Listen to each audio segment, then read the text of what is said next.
mais uma aula do Verdades Essenciais e hoje a gente vai encerrar o nosso bloco de criação. Lembrando a vocês que a gente dividiu esse curso que estamos fazendo em 3 blocos especiais.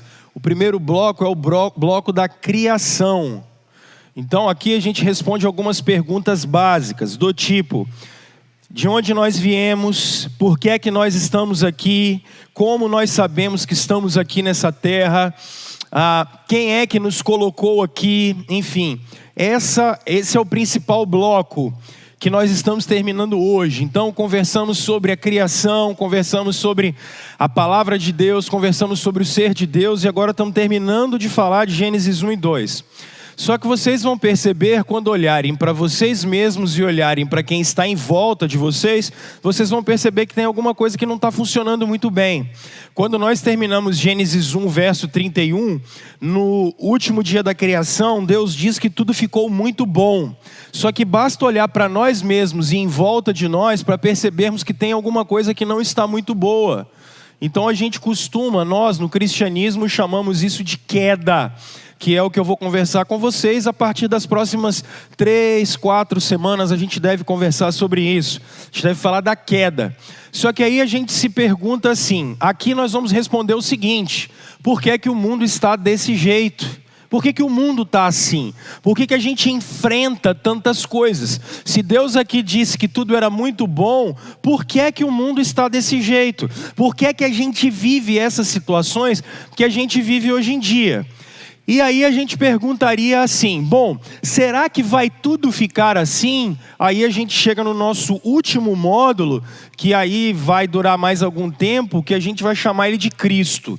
Ou seja, como Deus está resolvendo e resolverá de uma vez por todas o problema do mal, como Deus resolverá de uma vez por todas todos os problemas que nós hoje encontramos. Como é que a gente se encontra nesse contexto e nesse mundo?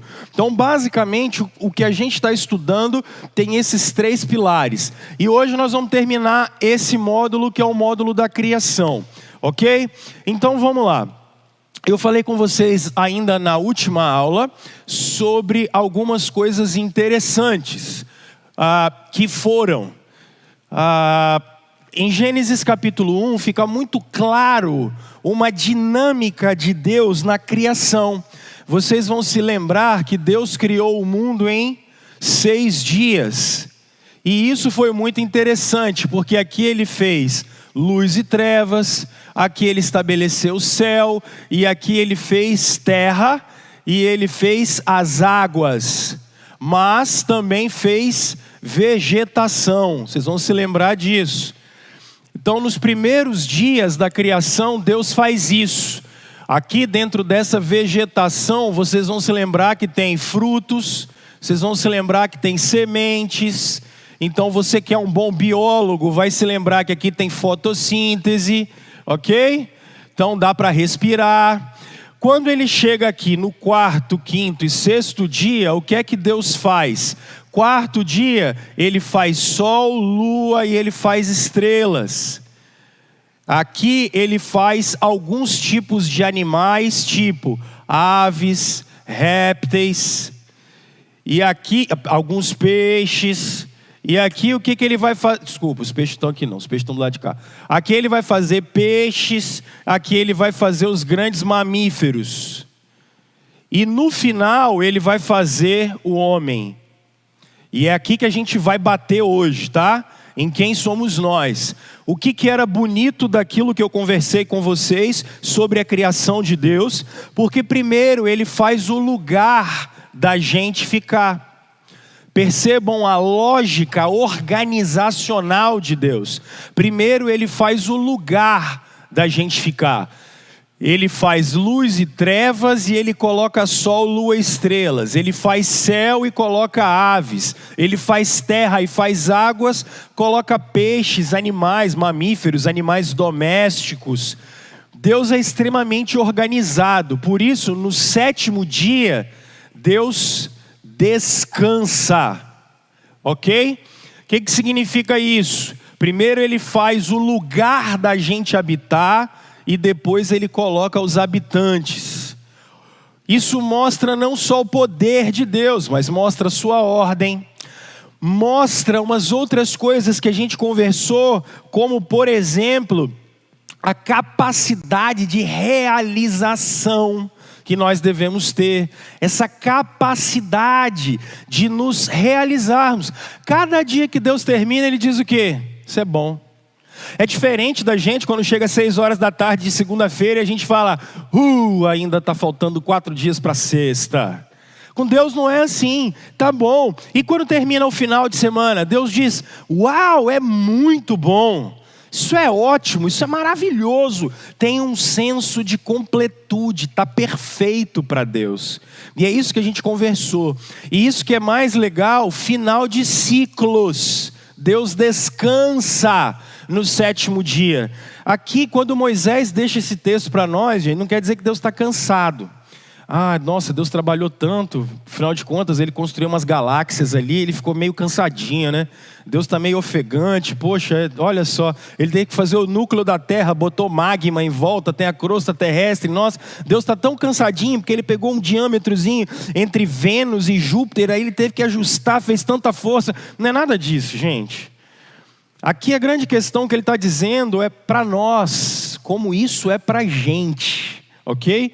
Ele está querendo mostrar como isso é para nós. Deus está querendo dizer que a gente precisa de um dia para a gente descansar. A gente precisa fechar ciclos. E percebe quando ele diz assim, no 7º dia Deus descansa. Isso aqui é bonito para a gente. E eu acho que vocês têm que gravar isso aqui, ó. Ciclos. Ciclos que se fecham. Ciclos que se abrem. Realização, acabou, começa de novo. Isso é para nós, joia? E é o único dia que Deus santifica. Santifica. Só tem 2 coisas santificadas na criação. Isso aqui é muito bacana, pessoal. Dá uma olhada em Gênesis capítulo 1. Isso é muito gostoso.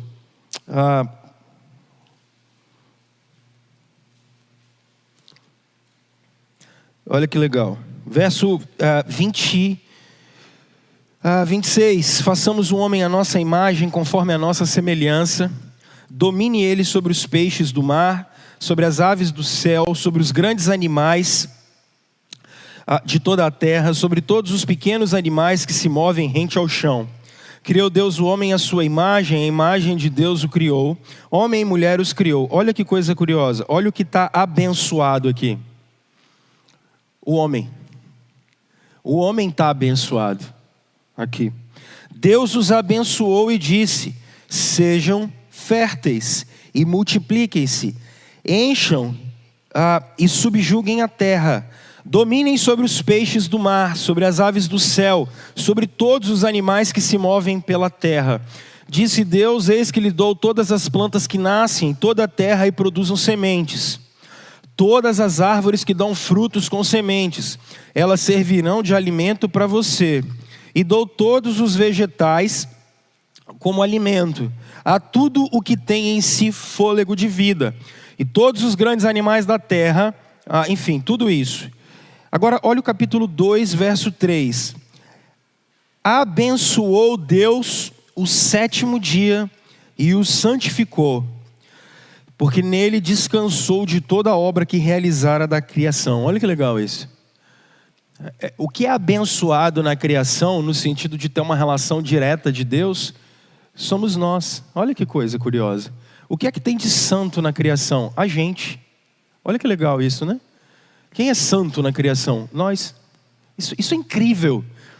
Então, esse é um resumo do que eu queria falar com vocês. Gente, aí vem uma outra coisa que eu não consegui falar semana passada, mas falo agora, ela é um tanto quanto polêmica.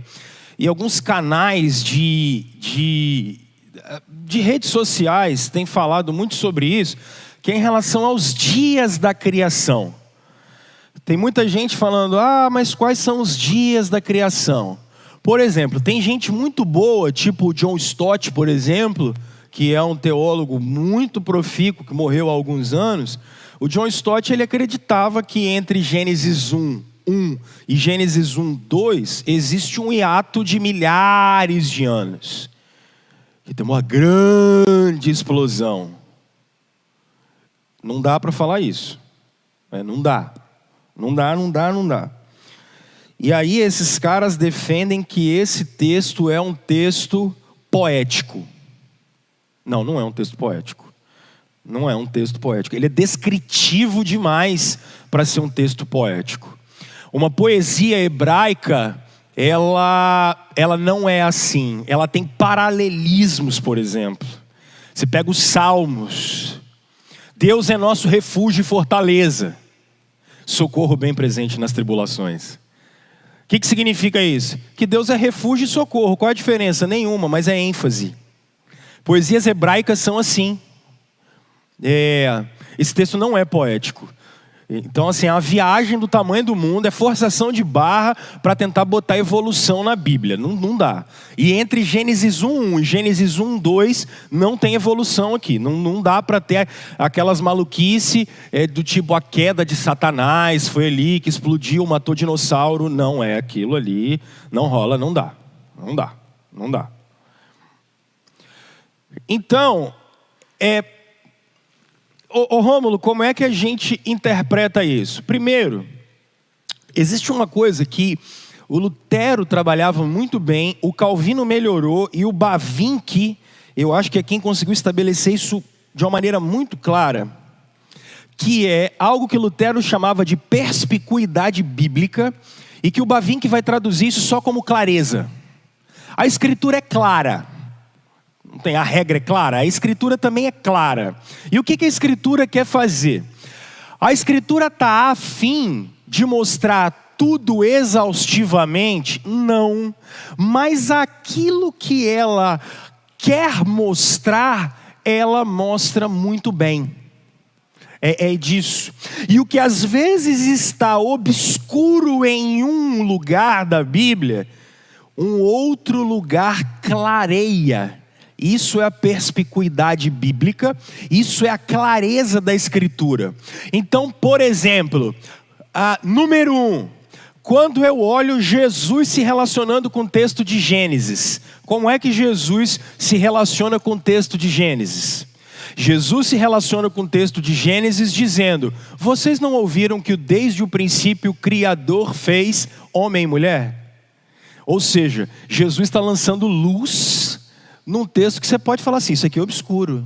Mas não, Jesus está dizendo, por exemplo, na cadeira de Moisés. Ou seja, Jesus vai lançando sempre luz para os 5 primeiros livros da Bíblia. Ok? Jesus vai validando isso. Não só ele, mas por exemplo, os apóstolos. O apóstolo Paulo, como um bom rabino que era, ele, por exemplo, especialmente a carta aos Coríntios, ele vai citar Moisés pra caramba. E chamando Moisés de Moisés. Ok? Porque às vezes o pessoal fala assim, não foi o Moisés que escreveu Gênesis, não foi o Moisés que escreveu Êxodo, não foi o Moisés que escreveu Levítico. O problema é que tanto Jesus quanto os apóstolos, eles falam que quem escreveu esse texto foi Moisés. Aí eu estou com um problema. Eu posso ficar com eles ou com esses críticos que já tem 200 anos que foram refutados, mas hoje em dia que a turma, olha, descobriram a roda. Meu Deus do céu. Dá um cansaço isso, rapaz. Que é uns trem mais velho do que andar para trás, já foi refutado há 200 anos e o povo agora, olha, descobrimos. Meu Deus, que coisa boa. Então não dá, pessoal, não dá.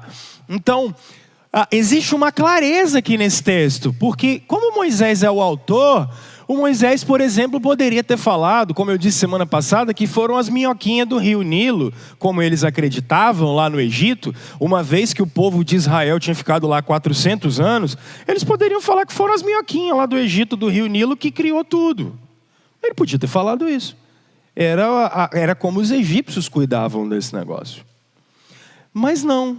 Como é a revelação de Deus, o Moisés trabalha isso de uma maneira diferente. Ele coloca Deus como sendo o criador de todas as coisas, e ele ainda fala a maneira com a qual Deus criou todas as coisas. E aí você diz assim, tá bom, Rômulo, você falou isso tudo, e o que isso tem a ver com os dias da criação? Meus irmãos, o dia da criação são dias de 24 horas, me desculpa te escandalizar com isso. São dias de 24 horas. Eu vou botar ele até aqui, ó, simplesmente, primeiro por uma questão exegética. O que significa isso, Rômulo? Bom, a palavra dia é a palavra ion. Você pode botar um N aqui também, às vezes você vê assim. Ion são dias de 24 horas. Não são eras. Qual foi o dia que Deus disse para descansar? Não foi o sétimo?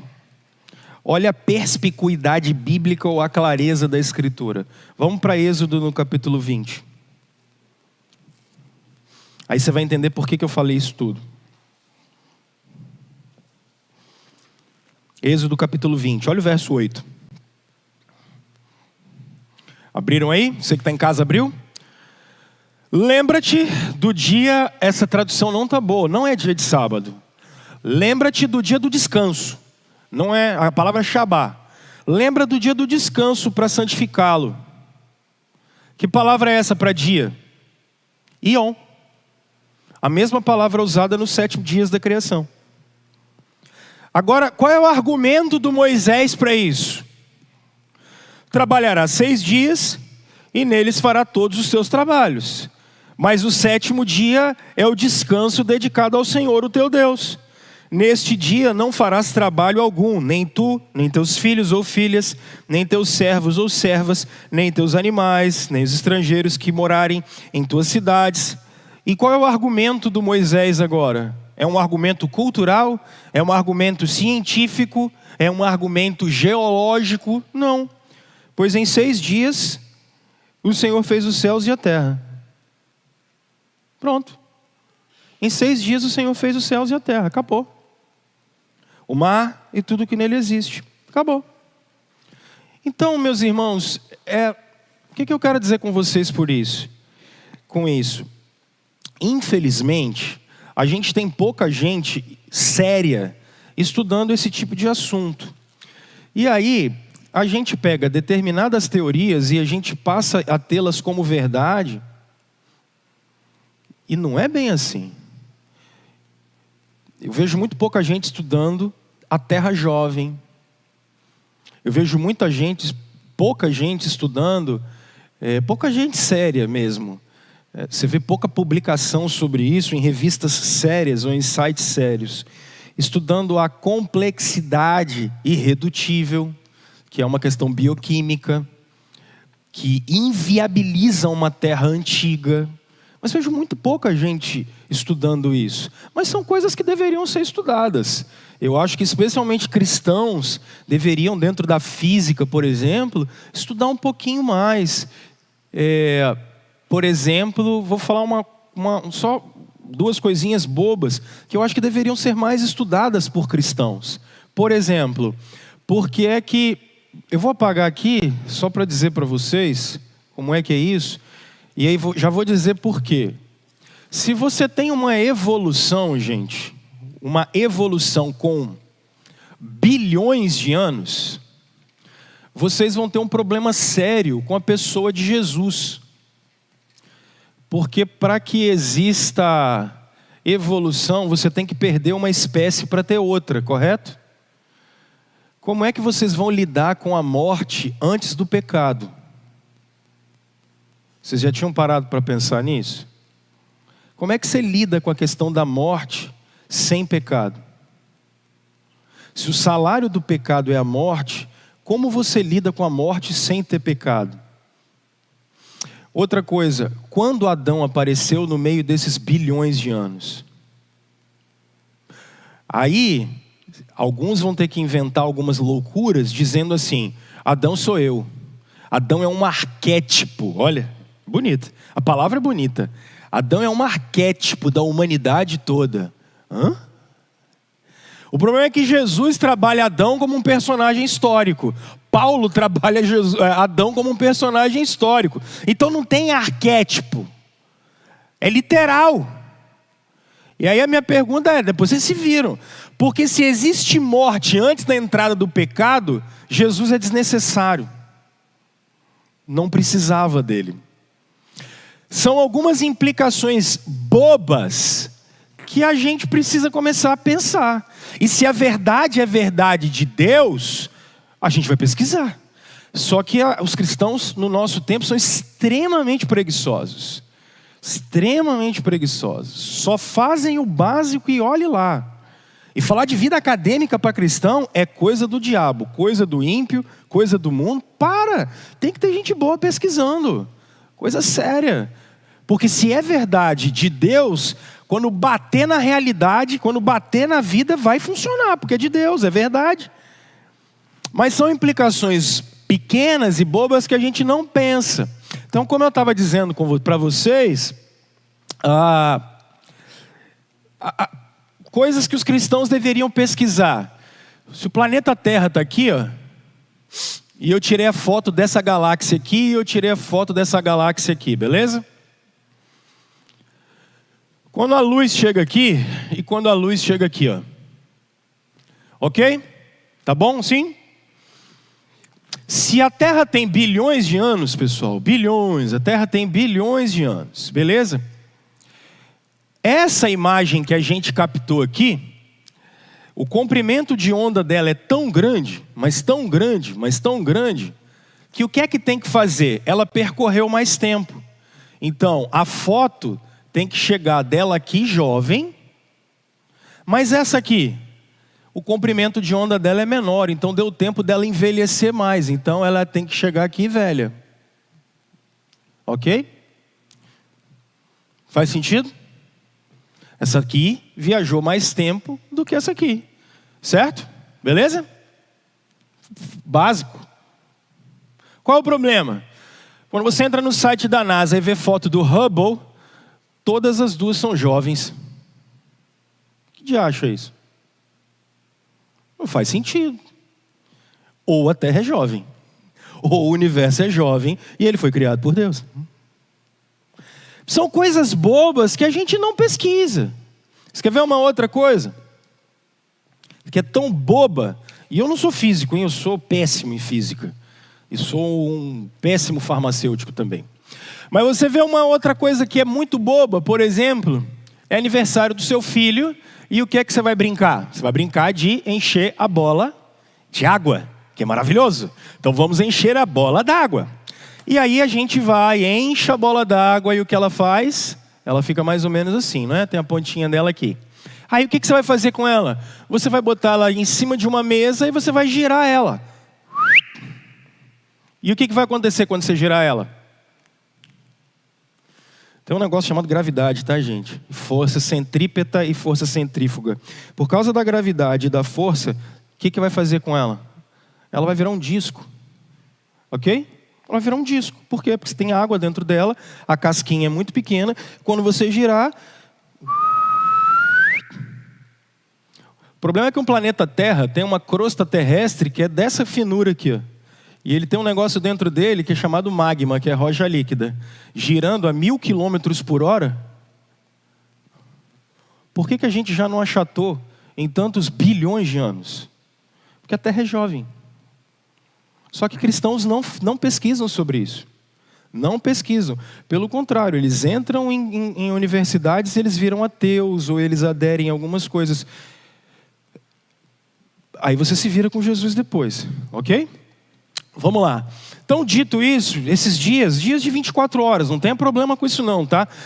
E tem um vasto material disso. Tem um cara muito bom para quem quiser ler, por exemplo, o material do Michael Behe, é fantástico. Ele tem muita coisa boa sobre isso e vale a pena vocês quiserem pesquisar. Eu não vou gastar mais tempo com isso, porque eu já fiquei anos estudando essas doideiras e eu já não tenho mais paciência para isso. Tem outras coisas para falar. Vamos embora então? Terminamos os dias da criação. Fechado? Então a gente precisa falar sobre uma coisa que é central. Olhem o Salmo nunca é capítulo, tá? Salmo é número. Olha o Salmo de número 8. Nós vamos ver um negócio muito interessante aqui na criação, ok? Salmo de número 8. Salmo 8. Quando eu falo que eu fiquei muito tempo estudando, gente, é porque assim, Tem um cara chamado John Frame, que ele é muito bom. E a gente precisa, em tantas ocasiões na nossa vida, ter paz intelectual mesmo. Você está em paz. Você fala assim, beleza, cara, eu sei no que eu acredito. E por muito tempo, muitas questões foram um momento de muita dor para mim. Assim, o que eu faço? Para qual caminho que eu vou? Qual caminho que eu sigo? E para a Bíblia é muito boa. É muito incrível. Salmo 8, olha que coisa curiosa. Senhor, Senhor nosso, como é majestoso o teu nome em toda a terra, tu cuja glória é cantada nos céus. Dos lábios das crianças e dos recém-nascidos firmaste o teu poder como fortaleza por causa dos teus adversários. Olha que coisa bonita. Para silenciar o inimigo que busca vingança. Quando contemplo os teus céus, obra dos teus dedos, a lua e as estrelas que ali firmaste, pergunto, quem é o homem para que com ele se importes? E o filho do homem para que com ele te preocupes? Olha que coisa curiosa. Tu o fizeste um pouco menor do que seres celestiais. Em algumas versões está, você fez ele um pouco menor do que Deus, e o coroaste de glória e de honra. Tu o fizeste dominar sobre as obras das tuas mãos, sobre os seus pés tudo puseste, todos os rebanhos e manadas e até os animais selvagens, as aves do céu, os peixes do mar e tudo o que percorre as veredas dos mares. Senhor, Senhor nosso, como é majestoso o teu nome em toda a terra. Olha que legal. Bom, o que eu posso te dizer? O salmista leu Gênesis 1 e o salmista leu Gênesis 2. Não tem jeito. Ele está narrando exatamente o que está em Gênesis 1 e Gênesis 2. E o que ele está falando, pode ir para Gênesis capítulo 1, por favor. E o que ele está falando é exatamente o que está escrito aqui. Verso 28, quando Gênesis 1, Deus os abençoou e lhes disse. Percebam, mas antes disso, gente, e aqui eu vou gastar o resto do nosso tempo com esse assunto aqui, que ele é muito importante. Verso 26 e 27, façamos o homem à nossa imagem, segundo a nossa semelhança. Então vamos a esses dois termos, imagem e semelhança. Isso aqui eu daria 6 meses tranquilo para falar com vocês, mas eu não tenho tempo para isso. O que significa ser imagem e semelhança? A expressão imagem poderia ser do hebraico a expressão espelho. Se eu chegar e falar assim, Rodrigo é um homem bonito, beleza? Mas se eu quisesse falar assim, Rodrigo é o homem mais bonito que tem aqui, como é que eu falaria isso? Cara, Rodrigo é bonitão. Rodrigo é gatão. Beleza? No hebraico isso não existe. O que existe para ter ênfase é repetição. Por exemplo, vocês se lembram em Isaías capítulo 6, quando o Isaías viu o Senhor. Lembram? O que os anjos cantavam? Santo, Santo, Santo. Quer dizer que aquilo ali era um refrão de alguma balada de MPB ou de rock progressivo? Não, aquilo é ênfase hebraica. Os anjos estão dizendo assim, não existe ninguém mais santo do que você. Você é o mais santo. Tanto que eles não podem olhar para o Senhor. Eles tapam os olhos porque eles não podem olhar para o Senhor. Ok? Quando Moisés está dizendo imagem e semelhança, os nossos amigos católicos, eles falam que isso aqui são duas coisas diferentes. Viagem na maionese. Nada disso. Imagem e semelhança é simplesmente uma ênfase. O que significa ênfase? Quando você olhava para o ser humano e você olhava para o Deus Criador, lembra que eu falei com vocês de atributos comunicáveis de Deus? Quando você olhava os seres humanos e olhava um Deus Criador, parece demais na conta. Parece demais na conta. Tanto que, o que é que o Deus Criador mandou que os seres humanos fizessem? Ô gente, o Eugênio está aqui, ele acabou de construir uma casa nova. O que o Eugênio faz com a casa nova dele? É dele. Ele mora na casa. Ele cuida da casa. Ele fica na casa. O que o Deus Criador fez quando Ele criou todas as coisas e disse que era bom? Ele mandou alguém que parecia demais com Ele administrar e cuidar. E entregou nas mãos. Isso é sinônimo de graça. Porque a gente nasce desse amor do Deus Criador.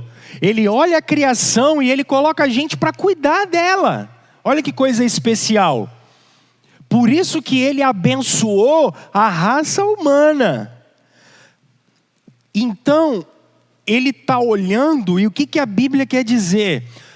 Nós parecemos demais com o Deus Criador. Demais, demais, demais, demais, demais.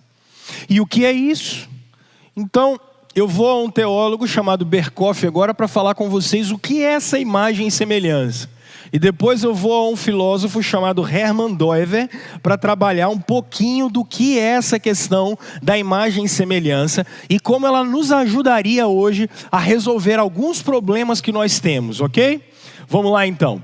Bom, o que é essa imagem e semelhança? Pelo texto bíblico do Salmo, e aqui a primeira coisa é domínio. Domínio. Isso é a primeira coisa. O que é a primeira coisa que a imagem e semelhança diz? Domínio. Gente, olha que coisa curiosa no capítulo 2. Vira.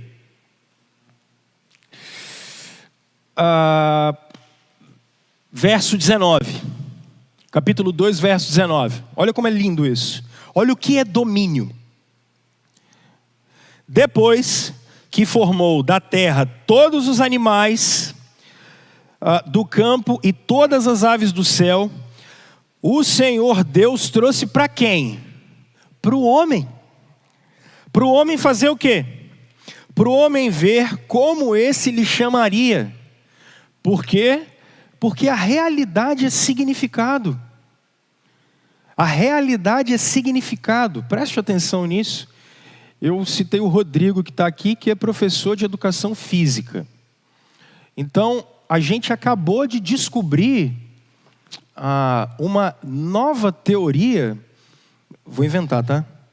A gente acabou de descobrir uma nova teoria que faz fortalecer o músculo da panturrilha. Uma nova forma, uma nova maneira. O que é isso? Domínio. Isso é domínio da criação. Por quê? Porque a gente está investigando o corpo humano, a gente está investigando a terra, a gente está investigando a criação. Isso é domínio. Às vezes a gente lê a Bíblia, a gente acha que domínio é laçar boi. O homem tem que dominar o que ele faz, ele laça boi. Afinal de contas, Deus criou... Para! Não!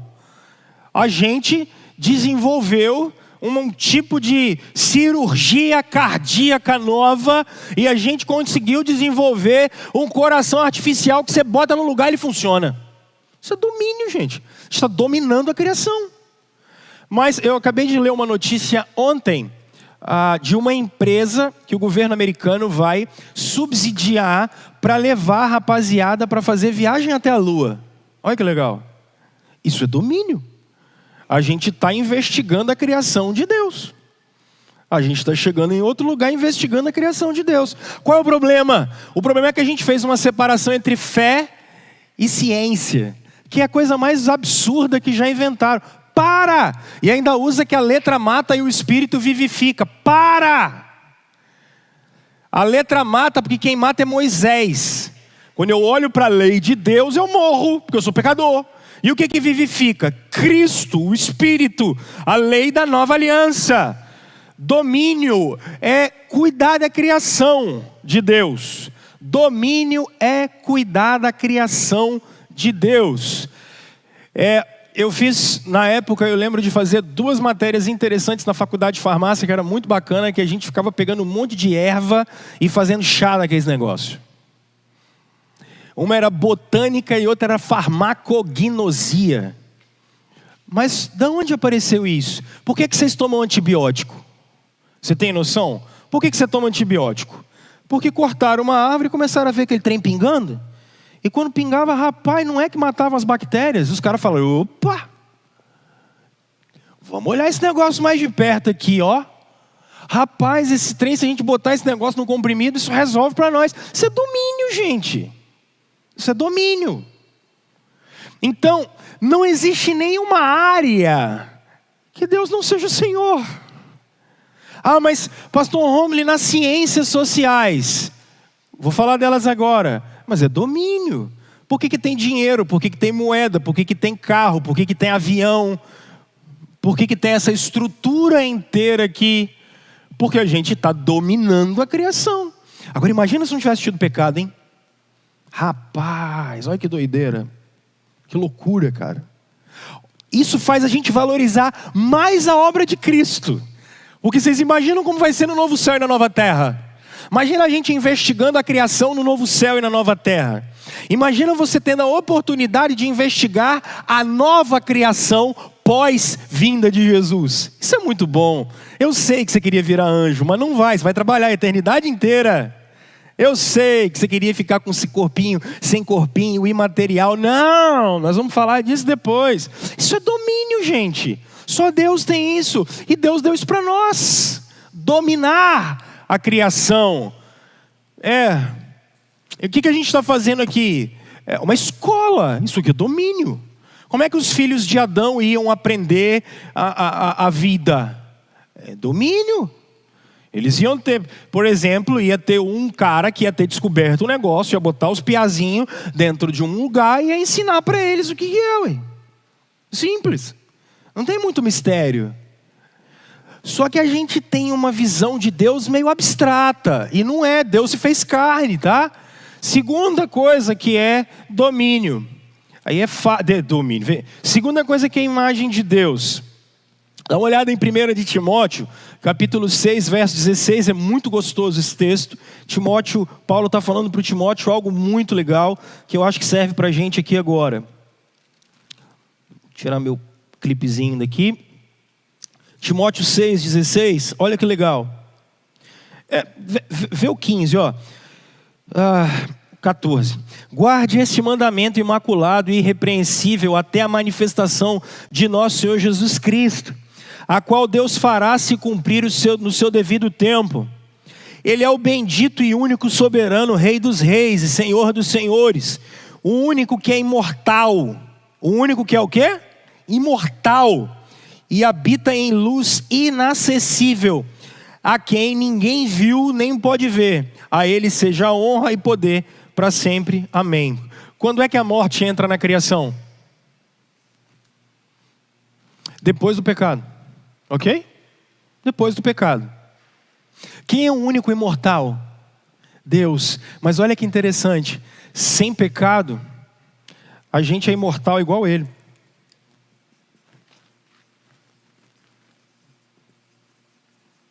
Olha que loucura. Percebe que beleza que é a ressurreição de Jesus? Por isso que 1 Coríntios 15 diz, cadê você, morte? Não tem. Por isso que o último inimigo a ser vencido, o apóstolo Paulo disse, foi a morte. Imortalidade. Seres humanos não foram feitos para morrer. Por isso esse medo que a gente tem de morrer. Eu vou deixar meus filhos. Eu vou deixar meu marido. Se bem que tem uns que falam assim, tomara que o marido morra logo, né? Mas percebam isso, gente. Isso é incrível. Imortalidade. Imortalidade como sendo imagem e semelhança do Deus Criador. Isso é lindo. Mas tem uma outra coisa que o Berkoff fala que é muito legal. E ele costuma chamar isso de dotes superiores. O que são dotes superiores? Primeiro, ele vai falar o seguinte. Tem uma coisa que só a gente tem, pessoal. A racionalidade.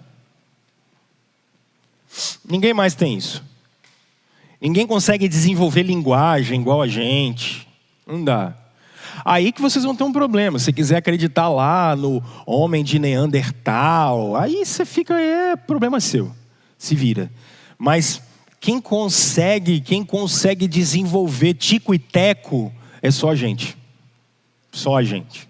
Tem uma obra muito satírica, eu acho até que virou um best-seller no nosso tempo, que é uma obra de um historiador sociólogo israelense, que é o Harari, e eles têm essa obra chamada Sapiens, e depois ele escreve uma obra falando que a gente vai virar homo deus.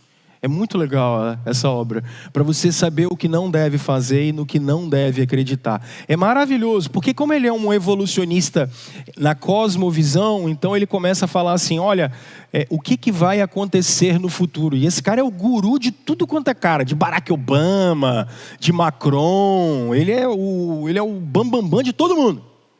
Então, se você quiser saber o que não saber, você lê essa obra. Porque a ideia é evolucionária, né? Evolucionista, nós vamos deixar, segundo eles, de ser sapiens e vamos virar uma espécie de Deus. Aí vai ser a evolução da nossa raça.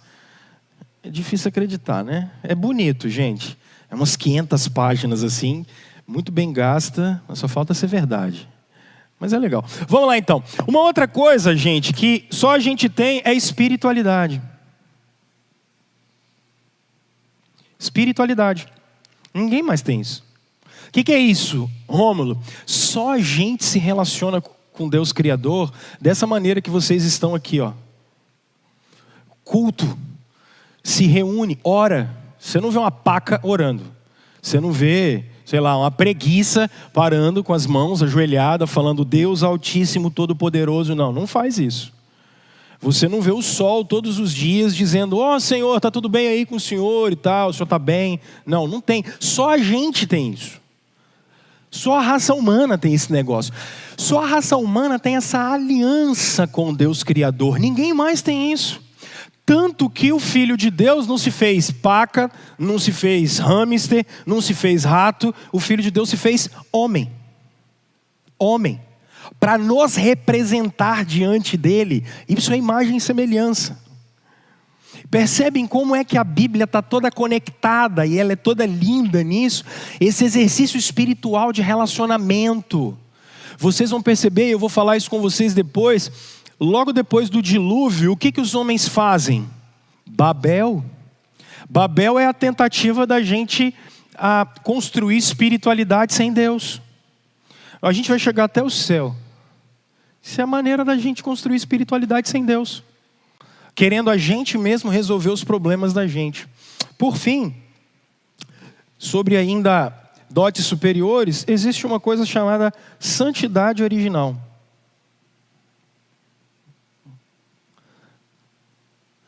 Quando o homem pecou, o que aconteceu?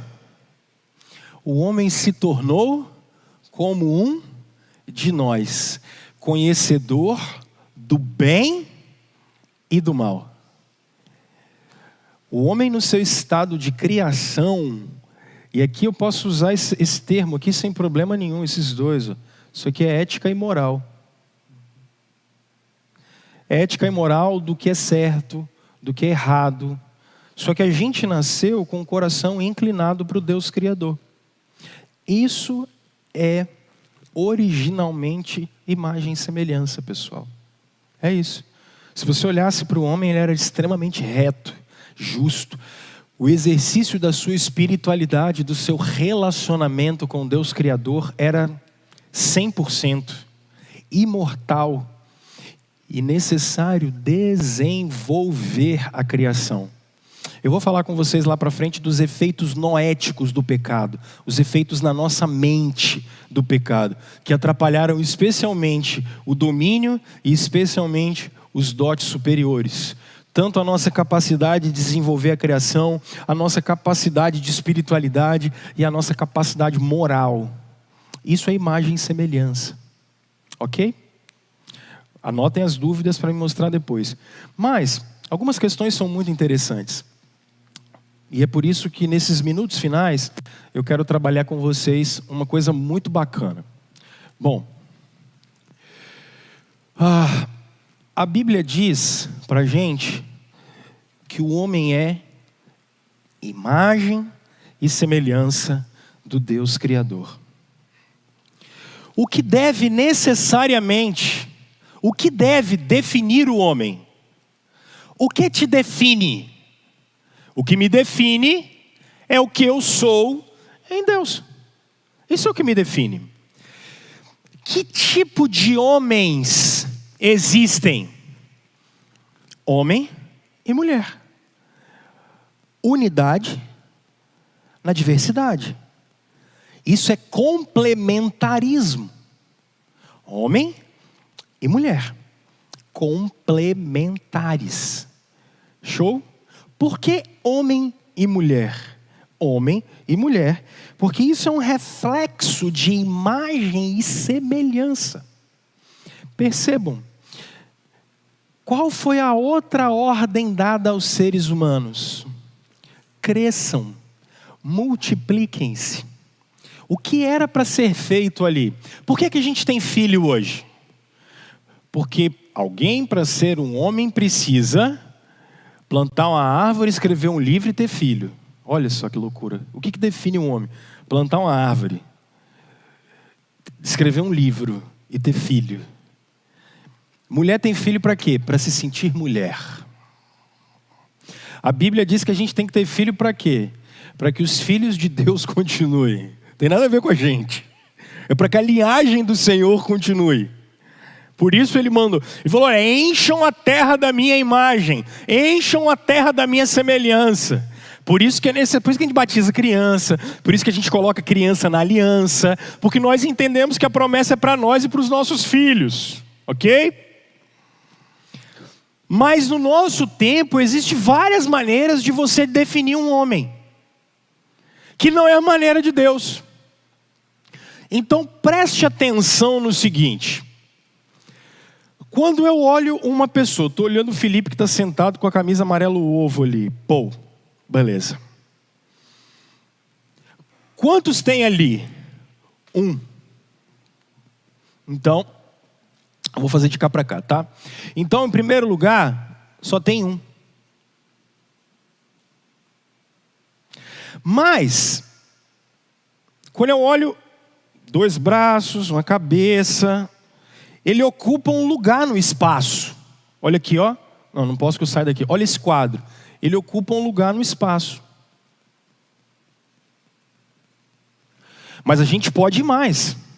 Se eu chegar e falar assim, Felipe, levanta a mão direita, ele vai levantar a mão direita. Felipe, levanta a mão esquerda, ele vai levantar a mão esquerda. Isso é cinemática. Ele se mexe.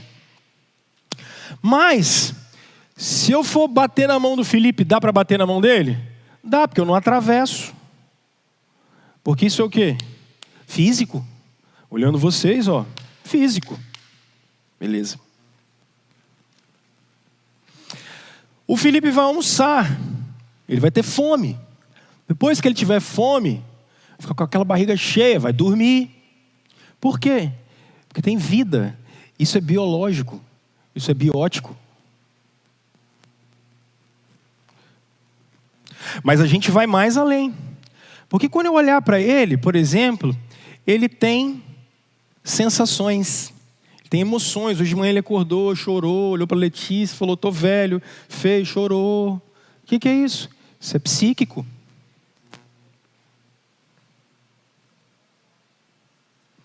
Isso é psíquico. Ele olhou, ele tem emoções, tem sensações, mas a gente vai mais. Quando ele foi botar gasolina no carro, por exemplo, ele fez uma conta. Pô, mandei botar 10, só veio vir, eu dei uma nota de 50, mandei botar 10. Ele tem raciocínio lógico, ok? Raciocínio lógico. Isso aqui não vai dar, mas tá bom. Mas a gente pode ir mais além, porque teve uma época que ele nasceu, em 1600 e bolinha, Felipe nasceu. Ele entrou na história. Ele entrou na história. Então, quando eu olho para o Felipe, ele é um ser humano histórico. Beleza? Tem um dia do aniversário dele. Ele entrou na história. É um dia, aquele dia bacana, ele casou com a Letícia, ele teve a Lara, são dias, é um ser humano histórico, percebe? Mas a gente vai mais além. Felipe começou a falar, quando era pequeno, mamãe, papai, ok? Ele começou depois a juntar letra, não tem mais letra. O que é isso? Isso é semiótica, é linguagem, é linguística, porque ele é um ser de linguagem. Ele dá significado para as coisas. Mas tem mais. Por exemplo, Felipe casou com a Letícia. Tem a Lara. Ele é pastor dessa igreja. O que é isso? Ele é um ser humano social. Isso não vai dar aqui. Tá bom. Eu jogo para o lado aqui, não tem problema não. Ele é um ser humano social. Mas todo quinto dia útil ele vai tirar o extrato dele. Por quê? Ele precisa pagar a fatura do cartão de crédito. Porque ele também é um ser humano econômico. Ele sabe que se ele não juntar a grana vai acabar. Ele sabe que ele vai trocar de carro e precisa de comprar um outro. Ele tem que juntar dinheiro. Ok? É um ser humano econômico. Show? Mas a gente pode ir mais. Tem um outro negócio. Por que ele está com essa camisa amarelo ovo? Porque ele é um ser humano estético. Pintou o cabelo, escovou o dente, jogou de ladinho, botou os óculos, tirou a remela do olho assim, de manhã, falou, eu vou com a calça clara ou eu vou com a calça escura? Qual é que eu vou usar? Mas ele é um cara também que tem um sentimento do que está certo e do que está errado. Por quê? Porque ele também é um ser humano ético.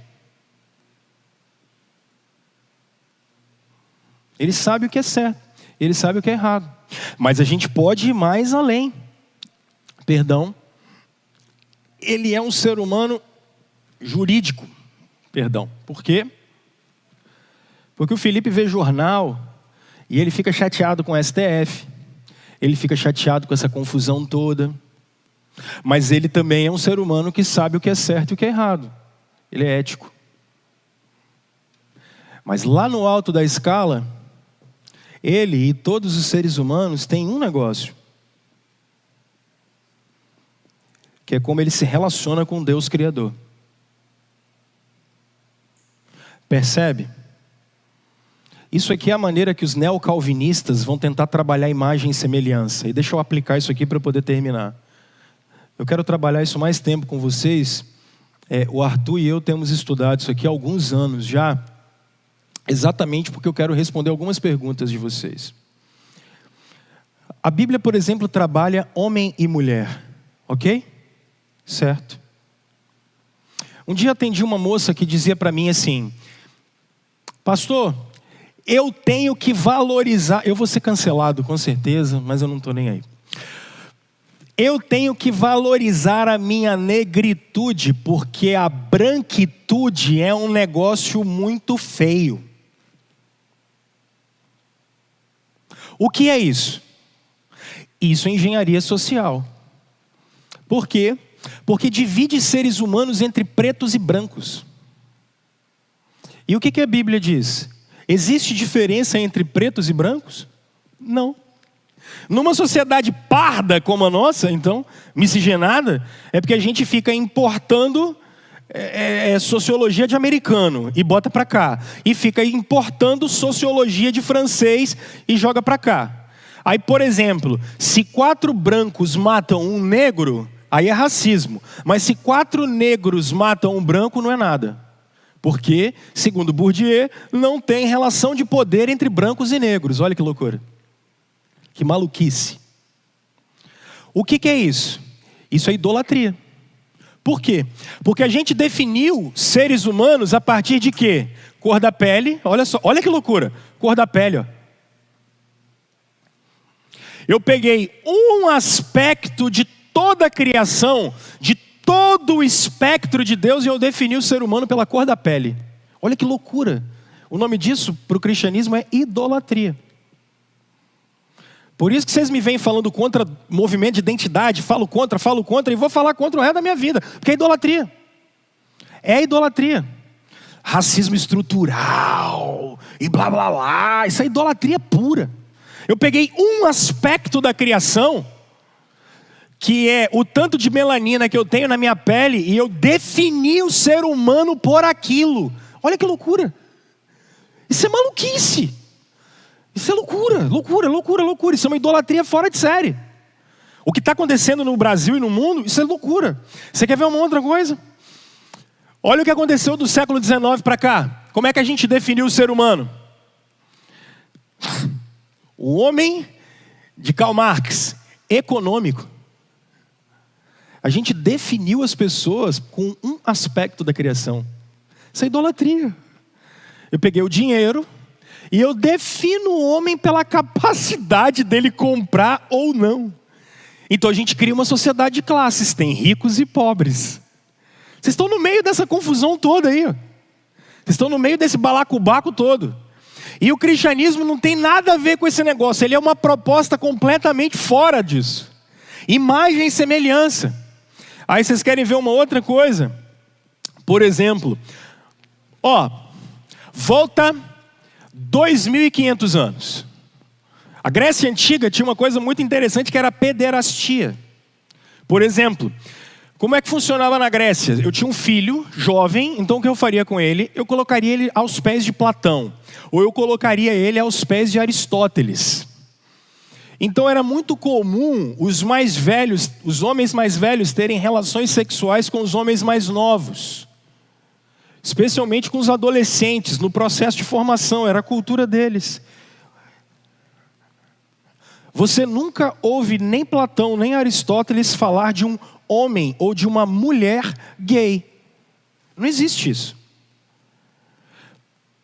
Vai até Tomás de Aquino, por exemplo. Quando você chega em Tomás de Aquino, e Aquino sabe da sacanagem que acontece na Idade Média. Ele sabe disso. Aquino sabe disso. Mas nunca definiu um ser humano pela sexualidade, nem pela sensação. Por quê? Porque é idolatria aqui. Eu me vejo assim. Eu me vejo. Nós criamos um novo tipo de homem, chamado gay ou mulher. A gente criou. O que a gente fez? A gente pegou um aspecto da criação. Isso aqui é afeto, tá? Quem trabalha com educação aí, isso aqui é uma porcaria. Eu peguei afeto e eu defino tudo por afeto. Gente, tem livros e mais livros de direito afetivo. Como é que eu vou julgar o afeto de alguém? Como é que um juiz com a caneta na mão julga o seu sentimento, cara? Isso é loucura. Isso é maluquice. Eu peguei afeto e eu defino um ser humano aqui. Vem mais, um pouquinho para frente, vem Nietzsche. Nietzsche gasta muito tempo para falar do ser. Se tem uma coisa abstrata, é o ser. Nietzsche, por exemplo, que vivia de bordel em bordel, nunca falou de um ser humano que é definido a partir de sua sexualidade. Isso é idolatria, gente. Isso é idolatria. Percebam que todas essas políticas que existem, elas são idólatras, porque elas estão longe de Deus. Eu peguei um aspecto da criação, desse espectro inteiro da criação, e eu trabalho esse aspecto e defino o ser humano a partir disso. Gente, se tem um troço mais louco do que isso, não existe. Então olha só, o que é o homem? Imagem e semelhança do Deus Criador. Irmãos, toda tentativa dos seres humanos de pegar um aspecto. Você quer ver uma coisa? A última, tá? É porque é tanta coisa. A gente faz um curso depois e conversa melhor sobre isso com vocês. Não tem essa ideia de Homo sapiens? Da onde vem isso? Aqui, ó. Eu peguei o aspecto lógico e eu falei, o que me faz melhor do que um boi? O fato de eu pensar. Eu peguei um aspecto, e uso esse aspecto. Idolatria. Idolatria. E esse é o problema do que está acontecendo no nosso tempo. Sabe quem é que pode pacificar o mundo no nosso tempo? A igreja. Sabe como? Voltando para a criação, ensinando o que é imagem e semelhança. Gálatas capítulo 3, para a gente terminar. Gálatas capítulo 3.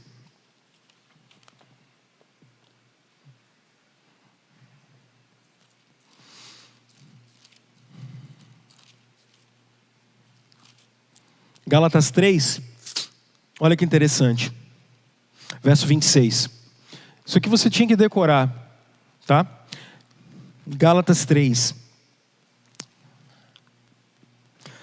Todos vocês são filhos de Deus como? Mediante a fé em Cristo Jesus. Porque é a adoção. Sem Cristo ninguém é filho. Porque só Cristo é o filho. Eu vou trabalhar isso lá na frente com vocês. Verso 27. Pois os que em Cristo foram batizados, de Cristo se revestiram. Agora olha que legal.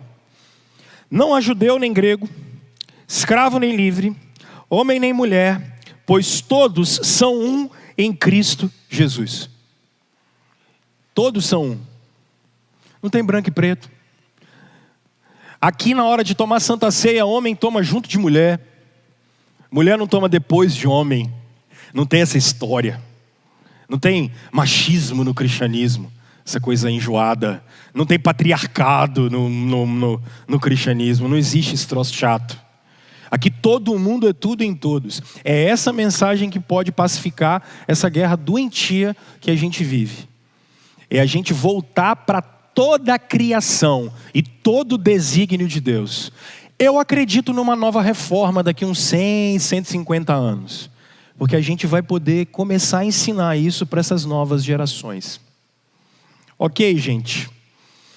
Terminamos assim o nosso módulo de criação. Semana que vem eu converso com vocês sobre o início da queda. Como é que foi esse negócio? Tá bom? Beijo você de casa. Beijo no seu coração. A gente se vê depois.